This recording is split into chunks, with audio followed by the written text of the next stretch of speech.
Apple's AirPods have been a popular accessory for iPhone users since they were first introduced in 2016.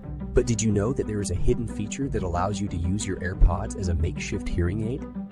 The feature, called Live Listen, essentially turns your iPhone and AirPods into a remote microphone and speaker.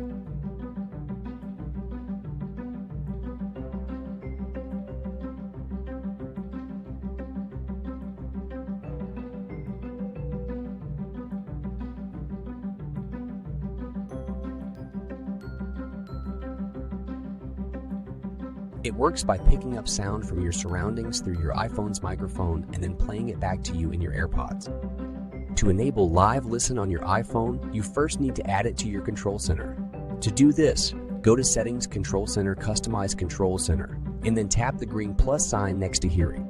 Once you have added Live Listen to your control center, simply open the control center and tap the ear icon. Your iPhone will now start picking up sound and playing it back to you through your AirPods. Live Listen can be particularly helpful in noisy environments, such as restaurants or crowded events, where it may be difficult to hear conversations. It can also be a useful tool for people with hearing impairments. However, it's worth noting that Live Listen is not a substitute for a proper hearing aid and is not designed to diagnose or treat hearing loss. If you are experiencing hearing difficulties, it's important to seek advice from a qualified healthcare professional.